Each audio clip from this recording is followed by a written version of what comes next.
Hi. I saw you there because I set up the camera and pressed record before I started talking.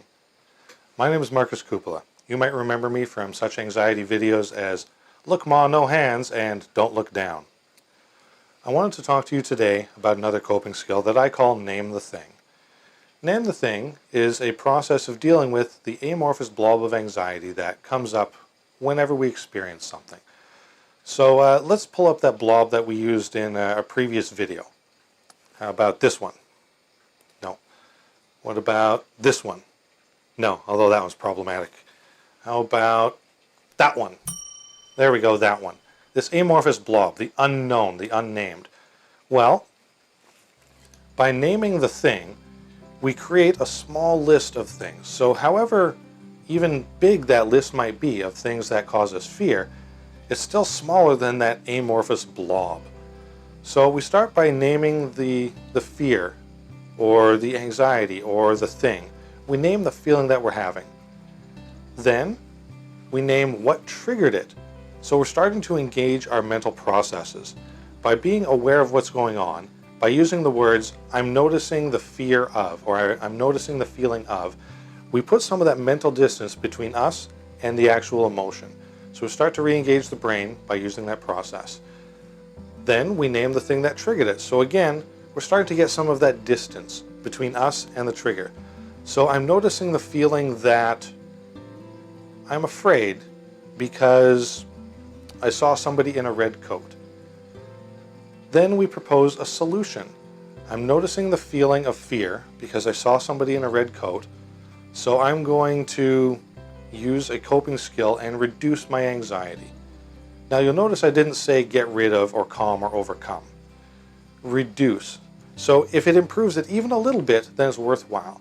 Whereas if we use the wording or the expectation that it will get rid of my anxiety, and let's say it doesn't. Let's say it only reduces it, but it doesn't get rid of it, and we had said, and I will overcome my anxiety. Then what we've done is linguistically put ourselves in a place where we don't feel we've accomplished something. We don't feel it's been any help. So we want to be careful with our word choice as well when we do this. So I'm noticing a feeling of fear in response to a red jacket. So I'm going to do a muscle relaxation, and later I will have dinner. So I've now proposed a coping strategy. I can take control of it, and I'm reducing. So I'm using positive wording so that I can evaluate success. So if I do my muscle relaxation or my breathing or any of the other coping skills that I have, and it reduces it, now I also feel successful. I have done the thing that I said I would do. I've reduced it. So there's those three components to name the thing. You name it, you name the trigger, and then you also talk about what you're going to do about it. Name the thing also applies to thoughts. It helps you get a handle on runaway thoughts. I'm noticing the thought that I would really like to hurt that person who cut me off. So we've named the thought, we've named the trigger. So what I'm going to do is slow down, engage a coping mechanism, and get away from that person. So we also propose a solution. We take control of the situation. We also can notice the relationship between thoughts and feelings. How we speak affects how we feel. So if we're able to get a handle on how we speak by naming our thoughts, we can then get a handle on the feelings that are created from that.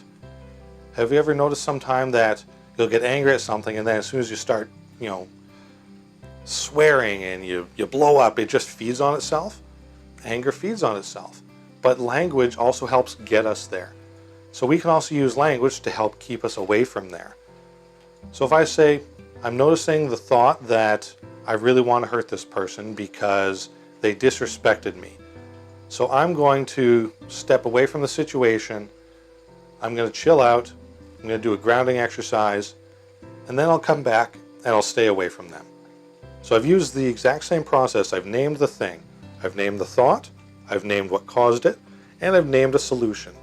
Again, that way I don't get controlled by my thoughts. I control my thoughts.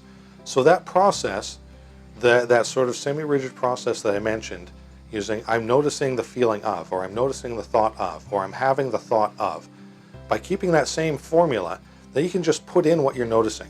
You don't have to remember a whole lot. It's very practiced. You can have it in your pocket and pull it right out. I'm noticing a feeling of rage because that person took my spot in line. So I'm going to take a step back. I'm going to call a friend. And I'll come back in 15 minutes. And it's that simple. We use those 3 simple steps to help reduce anxiety with the foreknowledge that even a long list of things that you're afraid of produces less anxiety or fear or less response than that amorphous blob. We use a structured approach. I'm noticing the feeling of, because of, we name the trigger, and so I'm going to, and then we talk about a solution that helps us feel in control. So that's it. Thank you for watching. Please like, share, and subscribe so you can watch any of my other videos. We'll talk to you next time.